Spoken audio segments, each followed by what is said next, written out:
విశ్వాసంతో మన దేశ ప్రజాస్వామ్య సాంప్రదాయాలను స్వేచ్ఛాయుత నిష్పక్షపాత ప్రశాంత ఎన్నికల వాతావరణాన్ని నిలబెడతామని మతం, జాతి, కులం, వర్గం, భాష లేదా ఎటువంటి ఒత్తిడులకు ప్రభావితం కాకుండా ప్రతి ఎన్నికల్లో నిర్భయంగా ఓటు వేస్తామని ఇందు మూలంగా ప్రతిజ్ఞ చేస్తున్నాను. I India, I vote. I India, I vote. Revenue అధికారి ఏ మోహన్ కుమార్ గారు మరియు మన డిఎస్పీ వారు, మన రెవెన్యూ డివిజనల్ అధికారి చిత్తూరు మరియు మున్సిపల్ అధికారులు, పోలీస్ శాఖ వారు అందరూ కూడా పచ్చ జెండా ఊపి ప్రారంభించినారు. మరి కార్యక్రమాన్ని మొదలు పెట్టారు కాబట్టి మనము ఇందులో మొదలుగా ఈరోజు థీమ్ నేషనల్ ఓటర్స్ డే 2026వ తేదీ నాడు మన థీమ్ ఏంటంటే మై ఇండియా మై ఓట్. చెప్పండి, my India my vote. My India ready to vote, proud to be a voter, ready to vote. Accessible elections, accessible elections. No voter to be left behind. No voter who seek to resolve them in the future. India is the largest participator among the states of the world, with about 830 million registered voters. Election Commission of India has been given the right of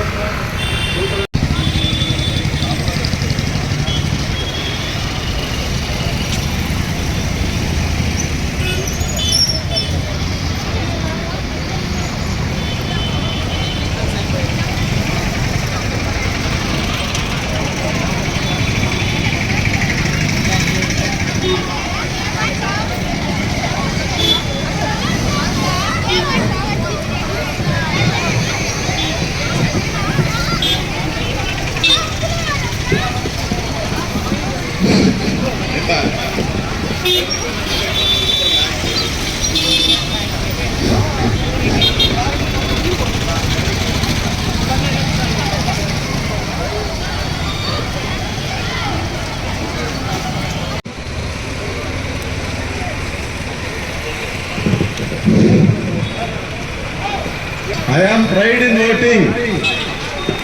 I am pride in voting. I am pride in voting. I am pride in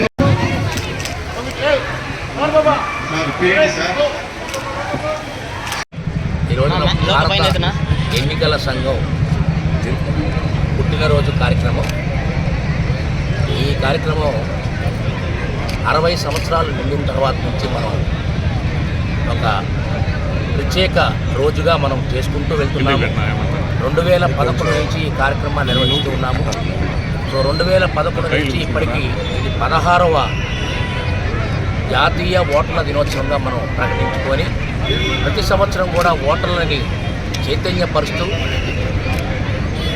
18 సంవత్సరాలు నిండినటువంటి ప్రతి ఒక్క పౌరుడు కూడా ఓటరుగా నమోదు కావాలని మనకు రాజ్యాంగం ప్రసాదించిన హక్కుని అందరూ వినియోగించుకుని ఓటర్గా చేరి తన బాధ్యతతో ప్రజాస్వామ్యానికి సంబంధించినటువంటి ఎన్నికల్లో బలమైన పునాదిగా ఓటరు ఉండాలన్న ఉద్దేశంతో ఈ జాతీయ ఓటర్ల దినోత్సవం యొక్క ప్రాముఖ్యతని ఎన్నికల సంఘం ఏర్పాటు చేసింది. దాదాపుగా భారతదేశం సంబంధించినటువంటి అతిపెద్ద ప్రజాస్వామ్య దేశంలో ఎన్నికలు అనేది ఒక పెద్ద సవాలు.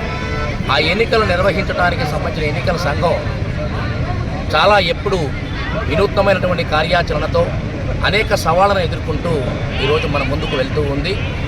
ఈరోజు కూడా రాబోయే రోజుల్లో ఒక ప్రత్యేక ఓటర్ల జాబితా స్పెషల్ ఇంటెన్సివ్ రివిజన్ కింద కూడా ఎస్ఐఆర్ అనేది రూపొందించడానికి అన్ని రకాల కార్యాచరణ ప్రణాళికను సిద్ధం చేసింది. సో ఇప్పుడు దాంట్లో భాగంగా మనం ఎన్విడిఏ ఫంక్షన్ జరుపుకుంటూ ఓటర్లని అప్రమత్తం చేసుకుంటూ ఒక కరెక్ట్ అయినటువంటి పారదర్శకవంతమైనటువంటి ఓటర్ల జాబితాని రూపొందించుకొని దాని ద్వారా ప్రజాస్వామ్యంలో ఎన్నికల ప్రక్రియని సజావుగా సక్రమంగా జరిపించుకోవడానికి మనందరం కర్తవ్యోన్ముఖులు కావాల్సిందిగా ఎన్నికల సంఘం ఇచ్చిన పిలుపుని ప్రతి ఒక్క ఓటర్ కూడా తీసుకోవాల్సిందిగా కోరుకుంటున్నాం. Thank you.